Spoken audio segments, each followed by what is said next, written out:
Ayan. Kaya itry nyo din itong fried chicken na paksiw at masarap. Hindi lang siya lechon. Pwede paksiw, pwede lang fried chicken. At masarap ito. Try natin ulit tikman.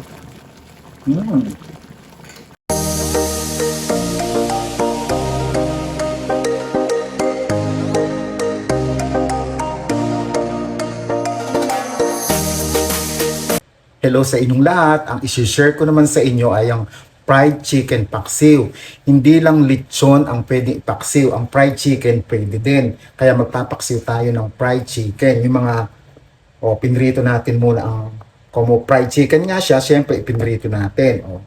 Ito, gagawin nating fried chicken paksiw. Ngayon mag-uumpisa na tayo ng pagluluto ng fried chicken paksiw.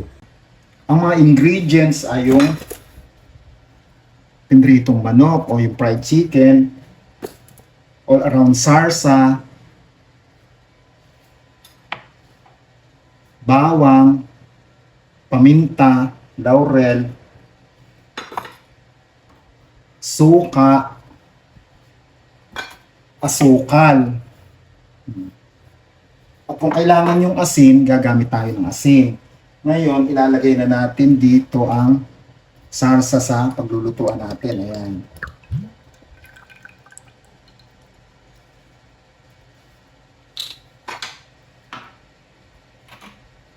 Tatansyahin lang natin, lagyan natin ng suka. Konti lang muna at baka sumobra.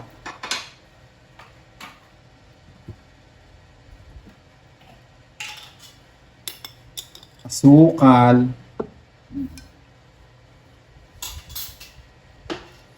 At itong bawang, paminta,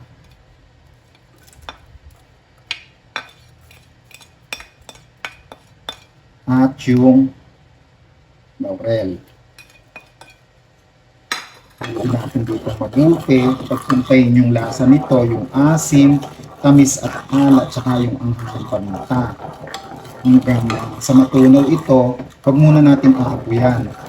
Tunawin muna natin kung mabuti at timplahin bago natin ilalagay yung fried chicken na ipapaksiw. Tikman kung ano na ang lasa nitong ating papaksiwan ng fried chicken. Okay na siya ng konti. Lagyan natin ng asukal pa, konting suka. Yung paminta okay na. Suka. Saka itong asin. Halong-halong ulit natin. Ito. Tikman uli kung anong lasa. Okay na. Ngayon, ilalagay na natin itong mga fried chicken dito sa pagpapaksiw natin dito sa paglulutuan. Ayan. Pakukuluan lang natin dito to. At huwag natin munang hahaluin hanggat hindi siya. Ngayon, pwede natin muna siyang haluin dahil wala pa siyang apoy.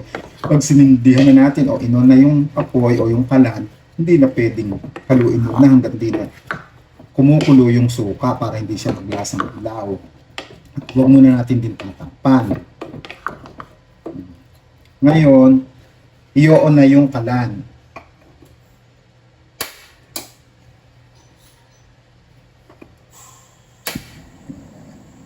Hintayin natin itong kumulo bago natin haluin at takpan.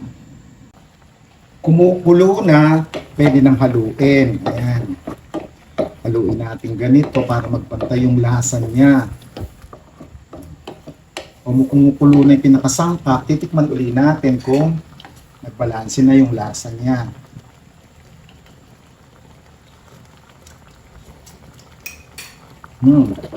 Masarap na. Balanse na yung asim, tamis, anghang, at saka itong alat niya. Ngayon tatakpan para makulog yung sarap. Hinaan natin yung apoy, lagay natin sa medium fire. Hintayin natin maluto. Kulong-kulo na siya at pakuluan pa natin mabuti para manuot yung lasa ng sangkap ng paksiw doon sa loob ng manok. Kaya itry nyo din itong fried chicken na paksiw at masarap. Hindi lang siya lechon. Pwede paksiw, pwede lang fried chicken. At masarap ito. Try natin ulit tikman. Pa natin para makulog lalo yung sarap. Mamaya lang ng konti, pwede na yan. At pasok na yung lahat ng sangkap doon sa loob ng manok. Ayan, luto na yung paksiw, yung chicken paksiw o yung fried chicken paksiw. Ayan, i-off na natin yung kalan at pwede tayong kumain at napakasarap ng lasa. Try nyo na. Maraming salamat sa panonood. Ang bango ng paksiw, fried chicken paksiw. Ngayon, tikman na natin kung anong lasa niya.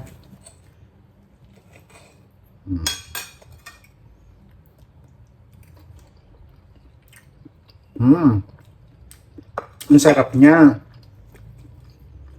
Nanuot na yung lasa ng paksiw doon sa fried chicken. Paano? Ang sarap. Gayahin nyo na at napakasarap ng lasa. Nakaiba naman. Fried chicken paksiw. Paano? Maraming salamat.